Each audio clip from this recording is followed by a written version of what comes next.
वकील साहब के कपड़े घर चेंज करके आया करो। मैंने सर हिलाया, मैं कहा ठीक है सर। शायद उसको बुरा लगा ये ठीक है सर कहना, उसने वो फाइल जो है ना वो कहा रखें जी फाइल इसकी और आप बाहर निकल जाएं।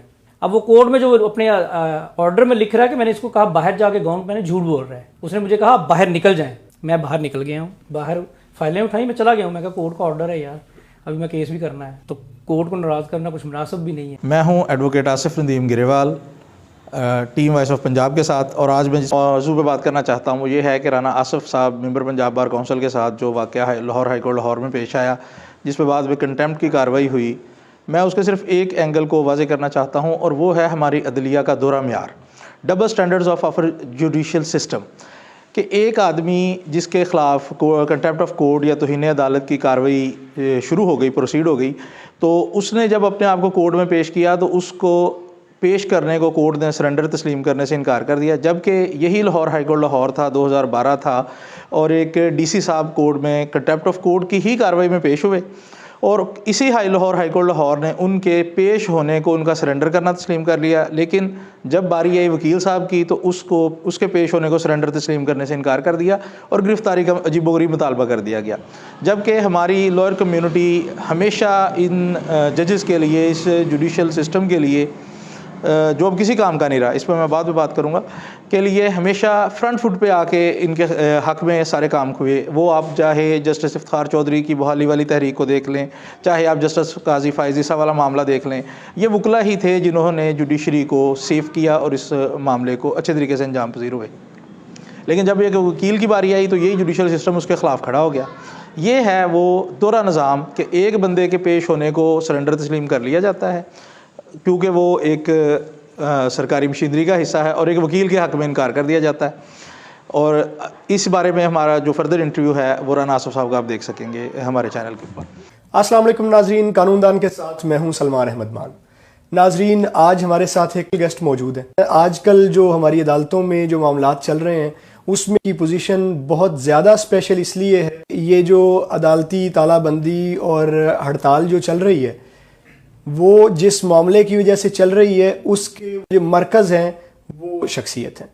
आज मेरे साथ मौजूद हैं member Punjab bar council Rana Mohammad Asif साहब, एडवोकेट हाई कोर्ट। अस्सलाम वालेकुम राना साहब। वालेकुम सलाम। राना साहब, आप खैर आफियत से? अल्हम्दुलिल्लाह। राना साहब, आज का जो हमारा इंटरव्यू है वो थोड़ा सा लाइट मूड में इसलिए रहेगा कि जो मामलात चल रहे हैं वो बहुत कशीदा हैं, तो उस वजह से हम ज़रा थोड़ा सा लाइट मूड में रहेंगे। तो हमने अभी तक सर बहुत सारे वरियन सुन लिए हैं। 2 दिसंबर के दिन जो मामलात चले मलक शहजाद साहब की अदालत में, उसके हवाले से हर वकील का एक अपना वरियन है, या जो बात से बात चलती चलती जो जिस सतह तक पहुंच चुकी है वो एक अलग कहानी है। आप हमें बताइए उस दिन अदालत में क्या मामला हुआ था? बिस्मिल्लाहिर्रहमानिर्रहीम। बहुत शुक्रिया आपका, आपने मदऊ किया। मैं तो बल्कि ना अभी मैं उस बात को याद करता हूँ तो वैसे मैं अंदर से हंसता हूँ कि ये हुआ क्या है।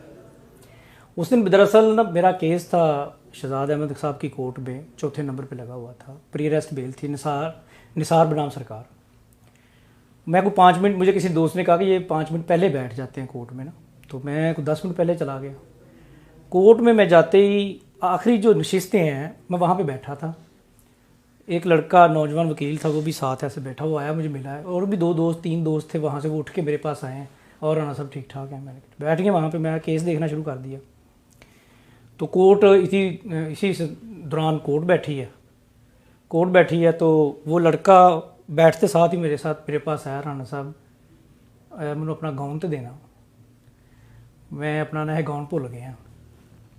यंग सा लड़का था और वो सहमा भी हुआ था, शायद उसका नाम अभी बाद में पता लगा, उसने कोई पोस्ट लगाई, उस्मान है शायद उसका नाम।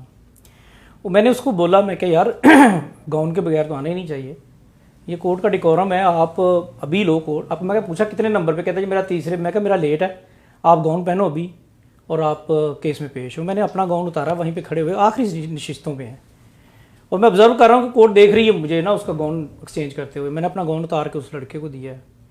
इसी दौरान वो भी गाउन पहन के बैठा ही तो उसका केस कॉल हो गया, चला गया। अब वो केस करके फिर वापस आया। कोर्ट का रवैया मैं देख रहा था, साथ में वैसे अपना केस भी देख रहा था, लेकिन उसको भी देख रहा था कि कोर्ट का रवैया उसके साथ काफ़ी ह्यूमिलेटिव था। कहाँ पे हैं, आपका वकालतनामे में नाम है कि नहीं है, देखें जी झूठ बोल रहे हैं, इनका नाम नहीं है, कहाँ पे तुम्हारा सीनियर, इस तरह के सवाल। और उसको थोड़ा सा करके तो उसको कहा कि आप रोस्टम छोड़ दें जी, आप साइड पे हो जाएं आप। तो वो वापस आ गया परेशानी में, इतना परेशान था कि मुझे गाउन देना भी भूल गया। मैंने खुद उसको कहा, मैं यार मेरा गाउन तो दे दा, मेरा भी कॉल होने वाला है। वहीं पे मैंने गाउन उठाया लिया उससे और फिर अपना मैंने गाउन पहन के मैं कोर्ट रोस्टरम पे चला गया। तो रोस्टरम में भी गया ही, मैंने अपनी फाइलें खोली हैं। तो कहते जी वकील साहब, ऑनरेबल कोर्ट जो है, कोर्ट तो नहीं कहूँगा, ऑनरेबल जो जज हैं, वकील साहब ये कपड़े घर चेंज करके आया करो। मैंने सर हिलाया, मैं क्या ठीक है सर। शायद उसको बुरा लगा ये ठीक है सर कहना, उसने वो फाइल जो है ना वो कहा रखें जी फाइल इसकी और आप बाहर निकल जाएं। अब वो कोर्ट में जो अपने ऑर्डर में लिख रहा है कि मैंने इसको कहा बाहर जाके गाउन पहने, झूठ बोल रहा है। उसने मुझे कहा बाहर निकल जाएं। मैं बाहर निकल गया हूँ, बाहर फाइलें उठाई, मैं चला गया हूँ। मैं कहा कोर्ट का ऑर्डर है यार, अभी मैं केस भी करना है, तो कोर्ट को नाराज़ करना कुछ मुनासिब भी नहीं है। तो मैं बाहर से आके ना तो फिर वहीं पे आके बैठ गया, बाहर का चक्कर लगा के कोर्ट सेटिस्फाई हो जाए कि ये बाहर चला गया है, बाहर से होके आ गया। फिर जानबूझ के उसने मेरा केस कॉल नहीं किया, कोई आधा घंटा तकरीबन, आधे घंटे के बाद दोबारा केस कॉल किया है। मैं गया हूँ रोस्टरम पे, जाके मैंने केस आर्गू किया है, प्री अरेस्ट बेल थी, एडमिट टू नोटिस हुई है, उसमें डेट पड़ गई है। देन अब मेरे अंदर मेरे ज़मीर के ऊपर एक बोझ था कि मैं इनसे ये तो पूछूं कि मुझे बाहर निकाला क्यों, क्यों आपको, क्या ऐसी मैंने हरकत की है, क्या मैंने ऐसी आपको परेशानी दी है, क्या ऐसा मैंने रवैया रखा है कोर्ट के साथ। बल्कि मैंने तो कोर्ट की बात मानी है हर लिहाज से, बल्कि कोर्ट की मैंने मदद की है उसका डिकोरम बहाल करने के लिए, उस बच्चे को गाउन दे के कि यार छोटे भाई आप जाओ गाउन पहन के कोर्ट के सामने पेश हो। मैंने ऑनरेबल कोर्ट से कहा कि मैंने आपसे चंद गुजारिशात करनी है। बड़े तलख लहजे में कोर्ट ने जवाब दिया, जी बताएं। जिस तरह शायद आप लोगों ने ऑब्जर्व भी किया, उनका रवैया भी ऐसा ही है। मैंने कहा जी ऑनरेबल कोर्ट का जो रवैया है ना एक वकील के बारे में, this is the pet words but I use their. मैंने कहा एक वकील के बारे में जो कोर्ट का रवैया है ना, वो वकील जो आपके पास इंसाफ लेने के लिए आया है किसी साइल के लिए, उसको कोर्ट से बाहर निकाल देना जो ना, ये रवैया इंतहाई काबिल अफसोस और काबिल मजम्मत है। और आपका ये जो एक्ट है कोर्ट से बाहर निकाल देना वकील को, वो एक इलीगल एक्ट है और जो कि आपको नहीं करना चाहिए था। ये मैंने बातें की हैं, तलख लहजा नहीं था, अल्फाज थोड़े से तलख ज़रूर थे, लेकिन कोर्ट की इज़्ज़त करते हुए कहा था मैंने। अब कोर्ट उसके ऊपर रिएक्ट करती है कि मैं आपको अब शो काज नोटिस क्यों ना इशू करूं। मैं कहा माय लॉर्ड, फिर मैं थोड़ा सा अपने बात की मैंने कहा माय लॉर्ड, अगर आपको लगता है कि किसी वकील के साथ गाउन एक्सचेंज करना या किसी नौजवान वकील को गाउन देना कंटेम्प्ट ऑफ कोर्ट के ज़िम्मे में आता है, तो माय लॉर्ड आप ज़रूर कंटेम्प्ट करें। इस पे फिर तलखी बड़ी है। उन्होंने कहा मैं कर रहा हूँ, मैंने कहा करें। उन्होंने कहा मैं कर रहा हूँ, बस 2-3 मरतबा उन्होंने मुझे कहा, और शायद उनका कहने का मतलब था कि मुझे वहीं पे माफ़ी मांग ले तो मैं इसको छोड़ दूँ, ये भी मुमकिन हो सकता है। लेकिन मैंने कहा कि मैंने कुछ गलत नहीं किया है, आप मुझे नोटिस इशू करें, मैं इसका जवाब देता हूँ। ये मामला हुआ, फिर मैं बैठ गया। फिर वो क्लास रात वहाँ पे जो कोर्ट में बैठे थे वो मुझे दोबारा रोस्टरम पे ले आए कि जी आप माजरत कर लें। मैंने कहा माजरत मैं तब करूँ अगर मैंने कुछ गलत किया है। मतलब ये कोर्ट मेरी इंसल्ट कर रही है, बल्कि इस कोर्ट को चाहिए कि मुझे माजरत करे। माजरत नहीं करती तो कम से कम मुझे इतना तो कहे कि यार आपके साथ ज्यादती हो गई है, आपको कोर्ट से बाहर निकाला है। मैं उल्टा माजरत करूँ कोर्ट से जाके? मैं कहा नहीं, आई एम सॉरी। वो खैर ले गए मुझे रोस्टरम पे लेके गए हैं। तो उन्होंने कहा जी जो वकला ज़रा थे, लॉ ऑफिसर्स वगैरह थे, कि जी भाई हमारा इसका फ्यूचर है तो आप ज़रा नरम रवैया इख्तियार करें। अब कोर्ट इस चीज़ पे आ गई कि जी आप ना मुझे रिटर्न माफ़ीनामा दें तो मैं माफ़ कर देता हूँ। अब रोस्टरम पे मैंने कहा कि माय लॉर्ड मैंने कुछ गलत नहीं किया, ये लफ्ज़ थे मेरे, माय लॉर्ड मैंने कुछ गलत नहीं किया और होशो हवास में किया है। ऑनरेबल कोर्ट से मैंने माफ़ी नहीं मांगनी क्योंकि मैंने कुछ गलत नहीं किया है। ऑनरेबल कोर्ट नोटिस इशू करना चाहती है, उसका हक है, राइट है, उसके पास इख्तियार है, वो करे। मेरे पास इख्तियार है कि मैं उसका जवाब देता हूँ। इस पे फिर वो और ज़्यादा तैश में आया, कहता बुलाएं सिक्योरिटी को, बुलाएं एसपी को। मतलब ही वाज लाइक, मुझे तो उस वक्त ये तासर मिला उनसे कि ये हाइपरटेंशन का मरीज़ है, कांप रहा था, ज़बान उसकी लड़खड़ा रही थी, गुस्से में वो बेकाबू हो रहे थे, ऑनरेबल कोर्ट जो थी। और इस असना मुझे तो लगा कि he is not fit for this job. कभी हज़रत अली का कॉल सुना था कि गालिबन शायद हज़रत अली का था, उमर फ़ारूक का था कि तलवार मियान से निकाली और उसने मुंह पे थूक दिया, तो उन्होंने तलवार वापस ले ली कि पहले मेरा और अल्लाह का मामला था, अब मेरा और आपका मामला है, अब मैं आपकी गर्दन नहीं उतारूंगा। तो वो कोर्ट जो थी वो उस वक़्त इतने गज़ब में थी, इतने गुस्से में थी कि कहते कि यार ये अभी मतलब उनकी जैसे कोई बादशाह की इंसल्ट नहीं हो जाती, इतना आपे से बाहर निकल गई कोर्ट। तो फिर मैंने कहा कि भाई अब मैं अकेला नहीं हूँ, अब अगर मैं कोर्ट से माफ़ी मांगता हूँ, अगर गलत किया होता तो डेफिनेटली मान लेता, अब अगर मैं माफ़ी मांगने जाऊँगा तो मैं पूरी कम्युनिटी को यहाँ पे नीचा कर दूंगा कि बिला वजह, बगैर किसी जवाज़ के, बगैर किसी गलती के हम उस कोर्ट से माफ़ी मांगें जिसमें हम जब आर्गू कर रहे होते हैं तो उतने हम अपने केस के बारे में अल्फाज इस्तेमाल नहीं कर रहे थे जितना हम माई लॉर्ड कह रहे होते हैं। हम उनको इतनी इज्जत दे रहे होते हैं, बिल्कुल, हम उनका इतना एहतराम कर रहे होते हैं कि अपने अल्फाज में एवरेज निकालें तो एक बहस के दौरान शायद 1000 वर्ड माई लॉर्ड का इस्तेमाल कर जाते हैं। बिल्कुल। अच्छा राणा साहब, उसके बाद फिर आपको अदालत में बैठने का कह दिया गया? जब ये बात हुई उस वक्त जब मैंने कहा कि मैंने माफ़ी नहीं मांगनी, then I went back to my place, और जो सिटिंग थी वहाँ पे मैं गया, वहाँ पे मैंने फ़ाइलें मारी हैं, फ़ाइलें मेरा एहतजाज था जो मैंने रिकॉर्ड किया है, मैंने फ़ाइलें टेबल पे मारी हैं। और तब उन्होंने कहा कि यू आर कन्फाइंड हेयर, मतलब जब उन्होंने मुझे भेजा उन्होंने कहा यू आर कन्फाइंड हेयर, आप मुझे नोटिस, आप शो काज नोटिस का जवाब दे के जाएंगे। फिर पुलिस भी इतनी देर में आ गई, काफ़ी नफरी थी, कोई मेरा कोई शायद 25-30 SP के साथ लोग थे, वो सारे उन्होंने आके मुझे उन्होंने घेर लिया या समझे कि पीछे पीछे वाली सीटिंग पे कवर कर लिया कि ये उठ के जाए ना कहीं। मैं वहाँ पे बैठ गया। फिर आए हैं कुछ सीनियर वकला भी आए हैं, ग्रुप के बड़े लोग भी आए हैं, इवन के चौहान साहब भी आए हैं, उन्होंने भी आके रिक्वेस्ट की है, उन्होंने कहा जी माफ़ी मांगे। मुझे उन्होंने सब ने आके कहा कि ये रिटर्न माफ़ी है, आप इसके ऊपर साइन कर दें, कुछ बड़े जो सीनियर हैं।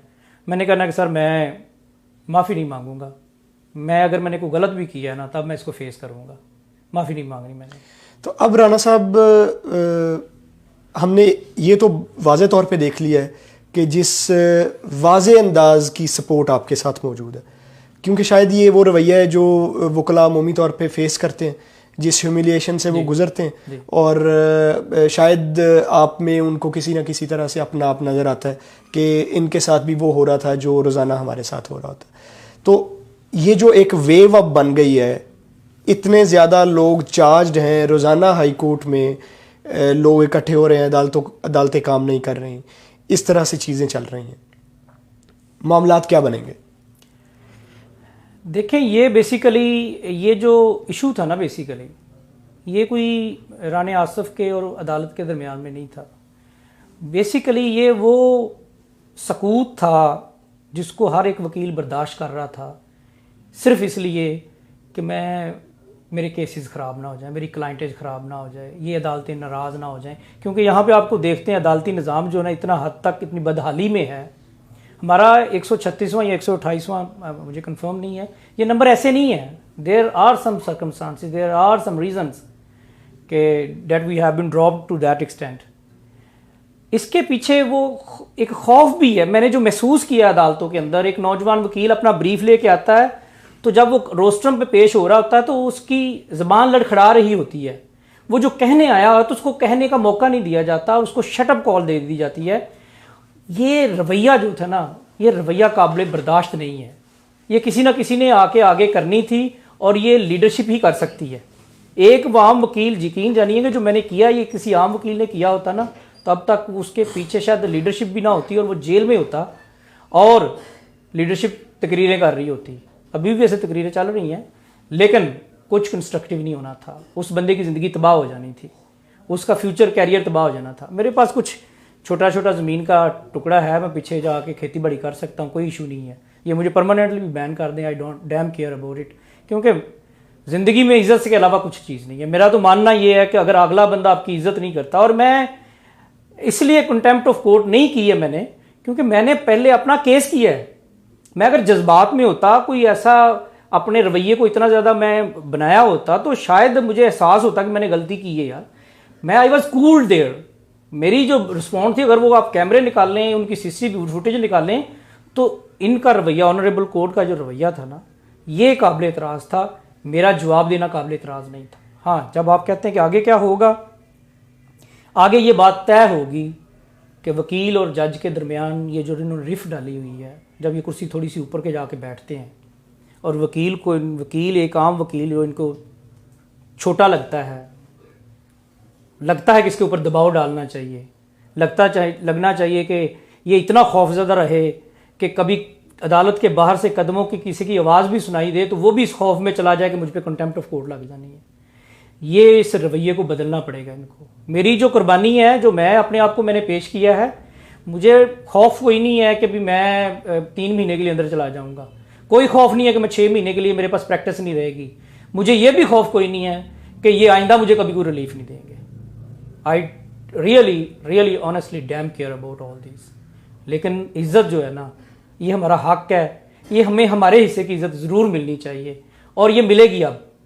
और ये वाज़ह तौर पर मैं कह रहा हूँ कि जब वो हाई कोर्ट में वकला आते हैं तो कसम से मैं या मेरे दोस्त या मेरे अहबाब किसी को नहीं कहते कि आप वहाँ पहुँचें, खुद से आते हैं वो, क्योंकि वो समझते हैं कि this is the right time to take a revenge.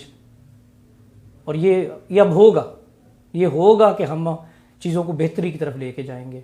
अदालतों का इज़्ज़त एहतराम बेहतर होगा, लेकिन एक वकील का इज़्ज़त एहतराम भी बेहतर होगा। बिल्कुल राणा साहब, बहुत शुक्रिया आपका, आपने हमें वक्त दिया। नाजरीन, इसी मौजू को समेटते हुए मैं ये कहना चाहता हूँ कि जहाँ पे हम ये बात करते हैं कि अदलिया और वकला एक दूसरे के बगैर नहीं चल सकते, तो ये एक दूसरे की इज़्ज़त के बगैर भी नहीं चल सकते। अगर इनमें से कोई एक भी दूसरे की इज़्ज़त करना छोड़ेगा तो टकराव का माहौल होगा। टकराव का माहौल होगा तो अल्टीमेटली ये इदारा तबाह होगा। हम नहीं चाहते कि ये इदारा तबाह हो। इसलिए हमारी बार के जो बड़े हैं वो भी, और जो अदलिया में बड़े हैं वो भी, इनको चाहिए कि सैनिटी की तरफ जाने की कोशिश करें, आपस में बैठें, मामला अफ़ाम व तफ़हीम के साथ रिज़ॉल्व करने की कोशिश करें। क्योंकि बहुत सारे इदारे और बहुत सारे लोग जो हैं वो इस ताक में बैठे हैं कि ये आपस में लड़ें और आपस में ख़त्म हो जाए, क्योंकि शायद किसी दूसरे में वो ताकत, वो क़ुव्वत नहीं है कि इस इदारे को टक्कर दे सके, इस इदारे का मुकाबला कर सके। तो हमारे बड़ों को इसको बेहतर करना होगा, वरना जो माहौल इस वक्त बन गया है ये बदहाली की तरफ जाएगा, तबाही लेके आएगा। बहुत शुक्रिया।